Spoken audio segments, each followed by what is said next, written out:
What's up, y'all? It's Kamikaze MMA coming back for another video. We're breaking down Muhammad versus Bonfim. Bilal Muhammad versus Gabriel Bonfim. Let's get right started on the prelims with Ketlin Souza versus Irene Carnelosi. I'm picking Ketlin Souza. I think she's just a little more dangerous. Carnelosi just lost to, who was it? Talita Alankar. I'm just going to pick Ketlin Souza, not think about it too much else.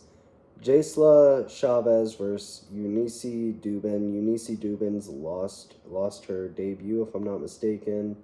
And then this is Chavez's debut. Yeah, she got KO'd by Carly Judice. So I'm picking Chavez by decision. Moving up, Jordan Levitt versus Joe Anderson Brito. I think Jordan Levitt's going to beat him quite easily. I think Yair Davali is a more dangerous fighter, and Jordan Levitt handled him quite easy, honestly. I mean, he got outstruck on the feet, but the takedowns and the significant strikes were in Jordan Levitt's favor, and I think he handled a more dangerous guy easier.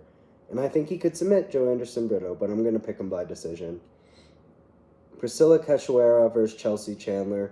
Chelsea Chandler, one of my favorite fighters, gave us the infamous running away from Norma Dumont.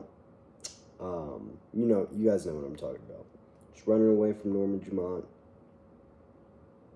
It was a really great meme. Priscilla Cachoeira, neither of these women are skilled. Priscilla Cachoeira is tougher.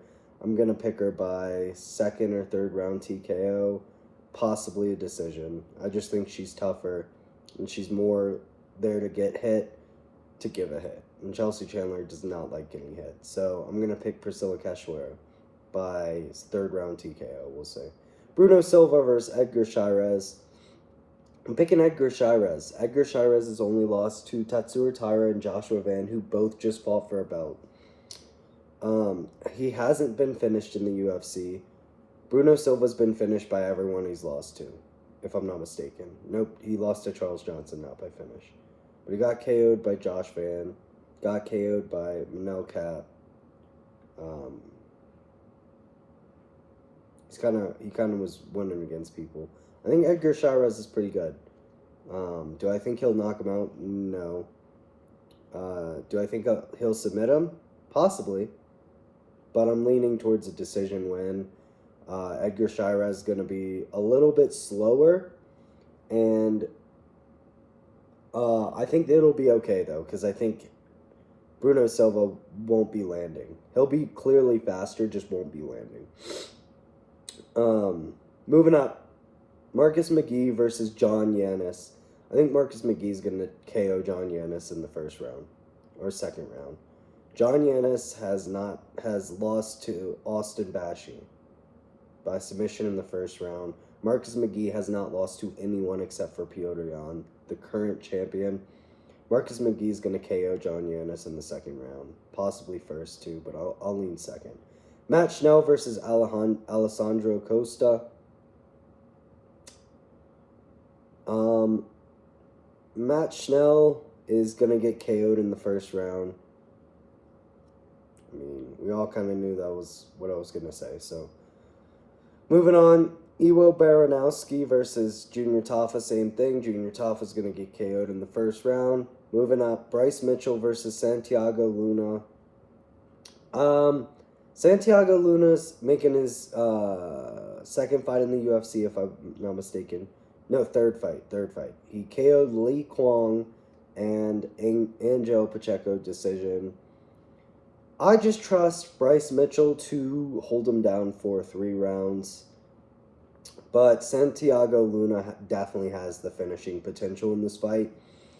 But Bryce Mitchell at bantamweight's just... I think he's just too strong for these guys at bantamweight. I do. I think he was really skilled at featherweight. I just think he was slightly undersized. Definitely reach undersized. His reach is quite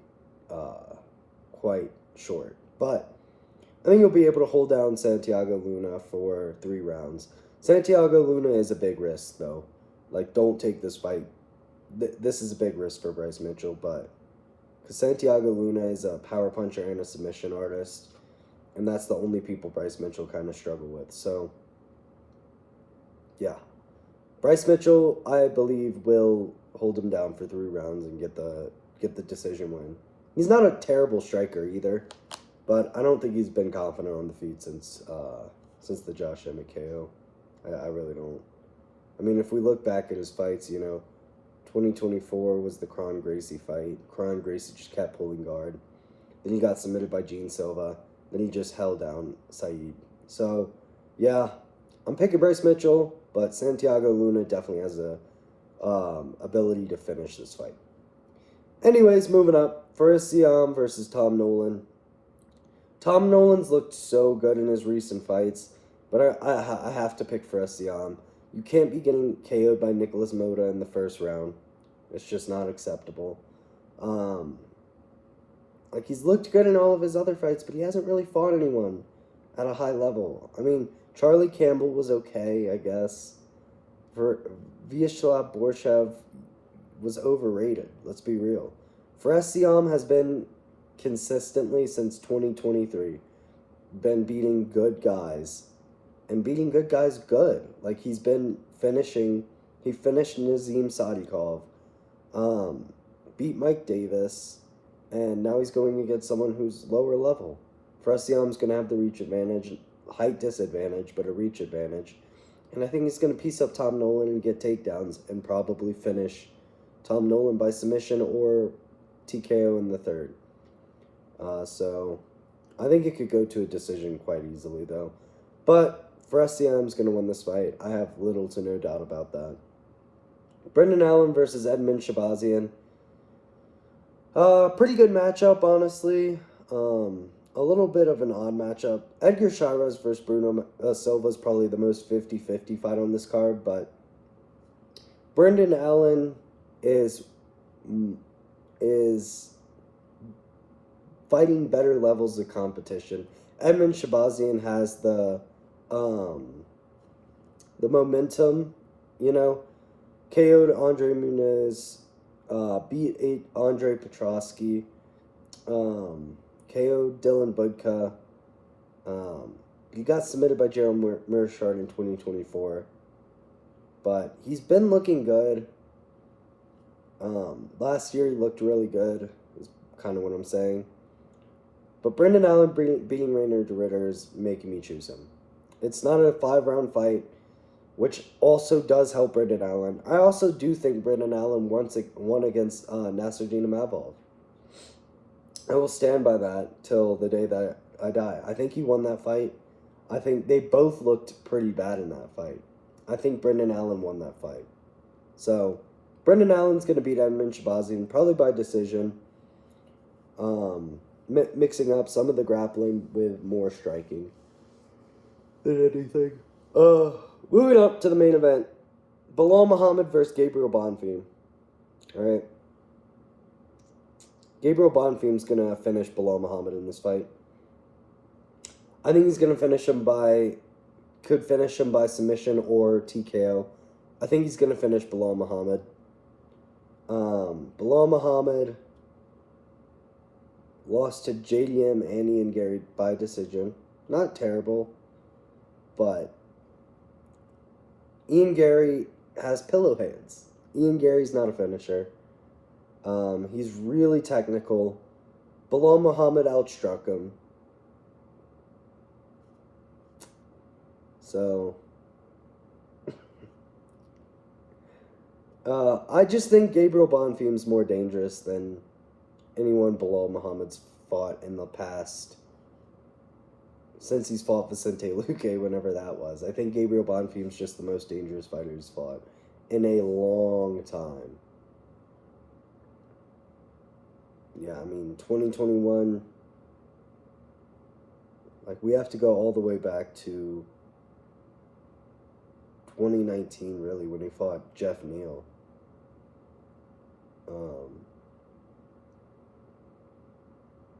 He rematched Vicente Luque and won, so that's good. But Yeah, man. I'm picking Gabriel Bonfim by finish in the second round. I'll pick second round.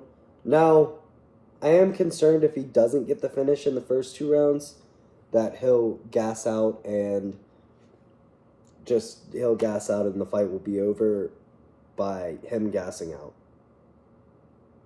So it's one of those two things. One of those two things will happen. I'm leaning towards Gabriel Bonfim finding the finish, but we'll see. We'll really just have to see. But yeah, peace.